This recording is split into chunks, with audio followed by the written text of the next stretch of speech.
Udah, oke. Ya, selamat datang di Kampus Talk dan kali ini kita akan membahas tentang menjadi pengajar di zaman AI.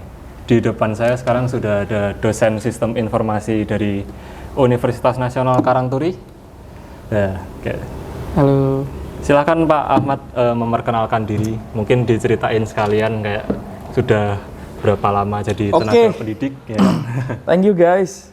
Ini santai kan konsepnya podcastnya ya? Ya, santai. Oke, perkenalkan saya Ahmad Nugroho. Saya dari Prodi SI Sistem Informasi. Ini mahasiswa saya pada nonton kayak ini. Kalau nggak nonton nanti nilainya jelek ya. Jangan lupa subscribe akun ini ya biar rame. Akun ini. Ya, saya dosen SI. Saya sudah dari 2021 kalau nggak salah. Februari sudah 3 tahun lebih di Unkartur ini, gitu. Jadi beberapa hal yang mungkin nanti ditanyakan, semoga saya bisa menjawab ya guys ya. Oke. Nah, Pak Ahmad sendiri sudah berapa lama sih Pak jadi guru? Nggak cuma di mengajar ya? Jadi tenaga pengajar. Oh. Ya. Kebetulan saya itu lulus di tahun 2019 Mas. S2 ya. S2. Kemudian saya masuk sini 2021. Dan sebagai dosen profesional itu pertama kali juga saya mengajar secara profesional. Namun background saya sebelumnya waktu mahasiswa, ini buat kalian juga, waktu itu saya ikut juga sebagai asisten praktikum kalau di kampus saya, asisten lab. Nah di situ tugasnya beberapa ya membantu dosen dalam hal perkuliahan praktikum ya, bukain kelas, yang bersihin meja-meja yang kalian nggak bersihin setelah perkuliahan selesai, nyalain komputer, mungkin install aplikasi, ngecekin ada nggak mouse yang hilang dan lain sebagainya. Nah itu salah satu itu. Tapi dalam hal mengajar di situ juga kita akan diajari kisi-kisi dari dosen untuk pemberian materi, termasuk pemberian tugas juga. Kadang kan dosennya sibuk ya, daripada kelas kosong kita yang ngisi, seperti itu. Oke. Nah, ini kan kita sudah memasuki zaman AI nih Pak. Wah, langsung ke topiknya AI. Langsung topik ini. Zaman AI yang serba kenceng banget. Kita dari kacamata mahasiswa dulu nih. Kita ada tugas apa, AI-nya sudah ada yang ini. Kita tugas ini, AI-nya yang itu, gitu kan. Nah, dari pengalaman Pak Ahmad sendiri semasa mengajar itu kan, apakah perkembangan AI ini mempengaruhi cara Pak Ahmad mengajar gitu? Nah, ini menarik juga nih Mas. Jadi perkembangan AI ini sedikit bergeser istilah AI dari yang saat saya kuliah dulu dengan materi yang ada sekarang. Di mana AI itu kan artificial intelligence. Nah, teman-teman tahu nggak sih sebenarnya AI itu apa? AI itu kalau bahasa Indonesianya kan kecerdasan buatan. Nah, kenapa dibuat? Karena sistem itu dibuat agar menjadi cerdas seperti manusia. Dia diajarkan untuk berpola pikir seperti manusia. Meskipun memang pada kenyataannya dia tidak akan semanusiawi manusia ya. Nah, seperti itu. Namun di era saya kuliah waktu itu di UGM memang ada mata kuliahnya AI, Artificial Intelligence. Tapi bukan yang namanya kecerdasan buatan waktu itu. Tapi bukan tentang aplikasi yang kalian buat sekarang. Jadi kalau di SI ya, IT terutama, teman-teman itu semoga kalian bukan hanya tertarik tentang cara menggunakan AI mempermudah kehidupan kalian. Kalian juga harus mengetahui cara kerjanya. Seperti itu. Nah, itu kuliahnya yang ada di kelasku dulu yang mungkin sekarang sudah bergeser. Jadi tadi kecerdasan buatan kita membuat biar si sistem ini berjalan dengan cara seperti layaknya manusia berpikir. Contoh simpelnya, ada namanya fuzzy logic ya. Fuzzy logic itu logika yang kabur, yang samar-samar. Nah, di situ contoh simpel ya Mas ya. Apakah ini dingin soal meja ini ya, atau ini cahayanya suasananya, apakah sekarang panas? Jawabannya kalau manusia atau pada umumnya ada tipe yang ya atau tidak. Betul. Ya ini rada langsung masuk ke teori ini. Karena memang berbeda. Kalau yang tadi yang pemahamannya, kalau yang saya dulu ya atau tidak. Tapi kalau di sistem ada yang namanya fuzzy logic tadi. Simpelnya, apakah hari ini panas? Itu tergantung panasnya itu berapa derajat. Oh iya. Kalau 34 itu panas banget, 30 ya masih panas tapi masih oke lah. Terus di bawah 30 mungkin sejuk, mungkin kalau 34 ini sepertinya dingin, lumayan sejuk, mau hujan dan lain sebagainya. Itu kalau di era saya. Oh iya. Nah perkembangannya sekarang, AI itu lebih ke penggunaannya. Teman-teman dipermudah seperti itu karena rumus fuzzy tadi sudah diterapkan ke dalam sistem. Sistemnya sudah jadi mempermudah. Dia bisa membantu kita berpikir. Nah, yang sulit itu yang merancangnya tadi. Jadi teman-teman saya harapkan tidak hanya cara menggunakannya, tapi juga bagaimana cara kerjanya. Teman-teman harus paham. Seperti itu. Jadi beda nih, seperti itu. Oke. Wah. Kalau penerapannya sekarang di kelas saya mungkin ya, sesimpel ini. Saya di SI ada beberapa mata kuliah ya, ada desain grafis, ada pemrograman web juga, aplikasi bergerak ya, mobile dan lain sebagainya, beberapa lah itu. Nah di desain grafis ini yang paling simpel nih teman-teman, banyak tahu AI, bahkan sekarang sangat simpel dan resmi. Contohnya di Adobe Photoshop. Oh iya, betul. Ya, ada tahu yang namanya komen gitu generative fill ya, di Yeah. situ. Kalau yang mobile bahkan ada Firefly, ya kunang-kunang Adobe Firefly. Terus di Instagram itu mulai banyak AI artis. Betul. Gitu kan. Nah itu bisa dirubah mukanya dan sebagainya. Sesimpel ini buat teman-teman yang belum paham AI, sesimpel ini. Teman-teman foto pakai pas foto agar backgroundnya mau dirubah menjadi merah. Daripada pakai Photoshop yang harus ngedrop, kemudian select tool, kemudian dan lain sebagainya lah, ganti warna. Teman-teman tinggal upload ke remove background. Nah itu salah satu AI. Ya. Nah balik lagi ke teori tadi, remove background itu bekerjanya bukan hanya menghapus background, cuman dia mendeteksi bentuk badanmu, kepala dan lain sebagainya, rambut. Jadi yang tadi tak lihat panas itu seberapa, jadi seoma rambut apakah ini rambut, nah ini tergantung warnanya, bentuknya. Nah itu yang harus dipahami untuk mahasiswa sekarang, bukan hanya cara penggunaannya, itu maksud saya. Jadi lebih detail lagi, dia lebih ke penerapannya di zaman dulu. Tuh, beda banget sekarang. Tapi kalau diskusi tentang AI ya banyak sekali, nanti bisa diskusi tentang mata kuliah saya juga boleh. Oke. Berarti perubahannya itu tadi ya, mulai dari memahami cara penerapannya, mungkin codingannya juga gitu. Betul, kan. coding juga di Kalau situ. sekarang cara pakainya Iya. gitu. Oke, kalau di kelasnya Pak Ahmad sendiri, apakah AI ini punya peran yang sangat signifikan gitu? Sebenarnya kalau untuk perkuliahan tidak terlalu signifikan. Kenapa? Karena itu mempermudah mahasiswa mengerjakan tugas ya. Ya. Ya, ini yang ketahuan ini. Saya beberapa kadang juga menemui hasil tugas teman-teman itu pada akhirnya ini bukan buatan sendiri. Kenapa? Apalagi di tugas-tugas yang berkaitan dengan dokumen. Ya. Mungkin ada disuruh buat artikel dan sebagainya. Kita akan melihat kalau itu sangat nyata, bukan buatan teman-teman. Jadi kelihatan ya. Jadi ini bukan tulisannya Adit nih. ya itu yang seperti saya bilang, tidak semanusiawi manusia. Ya. Dia cerdas tapi memang harus ada sentuhan dari kalian sendiri untuk memodifikasi sedikit. Ya. Nah, dari saya juga sebenarnya beberapa kali pakai, contoh yang simpel sekarang apa, ChatGPT. Saya pakai beberapa kali untuk mungkin menambahkan penulisan dalam materi perkuliahan saya, PowerPoint dan sebagainya. Namun teks itu akan saya rubah sesuai dengan yang saya butuhkan, tidak plek-plek langsung masuk ke dokumen ya. Kalian ngetik, keluar, Ctrl A, Ctrl C, Ctrl V, udah selesai tugas gitu. Nah itu kalau kalian nggak detail, itu ada beberapa yang kita sebagai dosen bisa melihat kalau itu bukan tulisan Anda. Nah kalau di mata kuliah saya tadi desain grafis, jadi saya pertama kali akan menerapkan pembelajaran teman-teman, belajar sesimpel tadi, meremove background. Cara sulitnya seperti ini, cara dasarnya. Kalau teman-teman udah bisa, udah detail, ya tak kasih tahu cara instannya, remove background tadi, seperti itu. Oke, wah, berarti emang tidak sesignifikan itu ya? Malah Walaupun sebenarnya jangan terlalu dipakai sih sebenarnya, itu untuk mempermudah kinerja teman-teman, tapi jangan terus teman-teman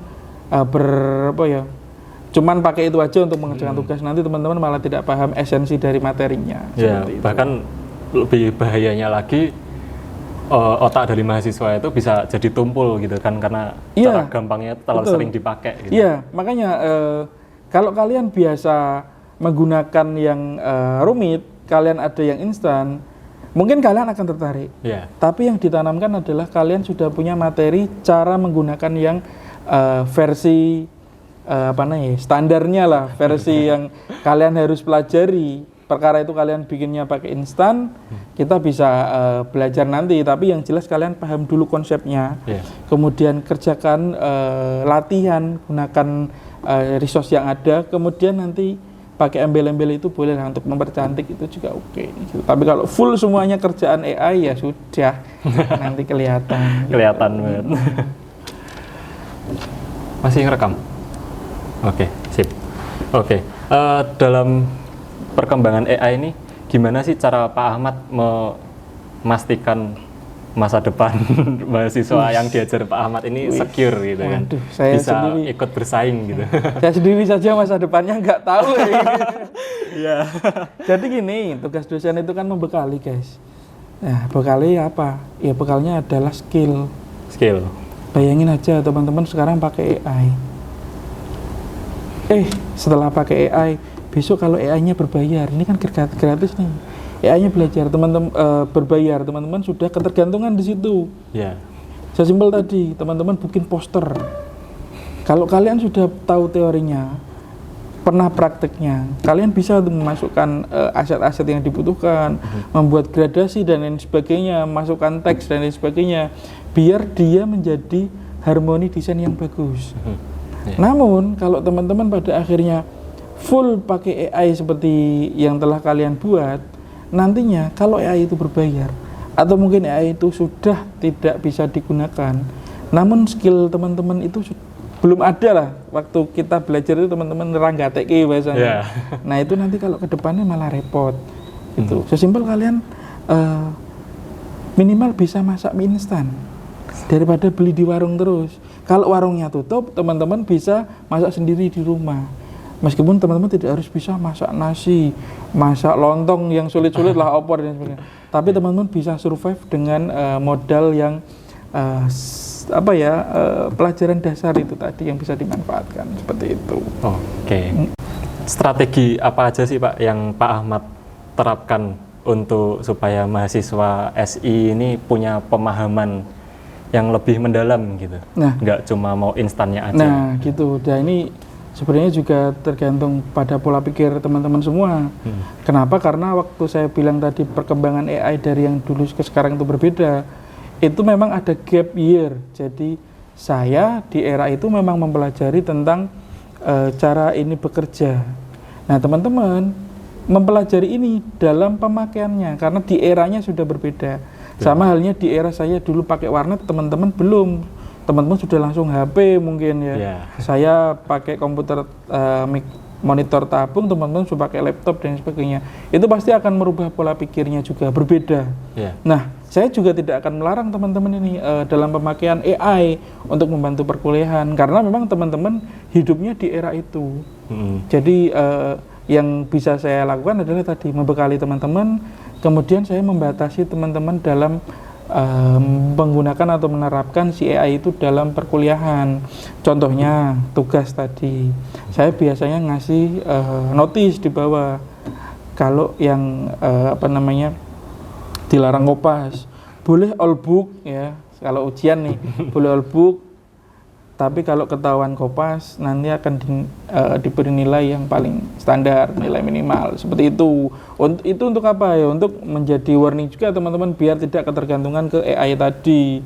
Karena simpel loh, kadang-kadang itu kelihatan kalimat tadi yang aku bilang, artikel. Biasanya tuh kalau di AI atau di Google teman-teman copy paste biasa, itu dia ada beberapa kata yang jarang kita gunakan.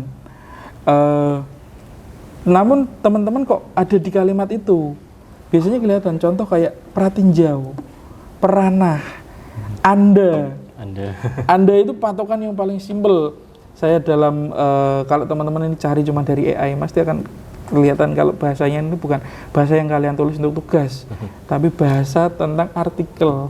Jadi kayak dia sebagai pihak ketiga menyampaikan kepada Anda mereka itu kalimat yang jarang jika kamu tulis sendiri, bahkan tidak pernah digunakan. Itu salah satu tips dari saya. Dan kalau itu ada, ya udah full langsung nilai minimal dari saya.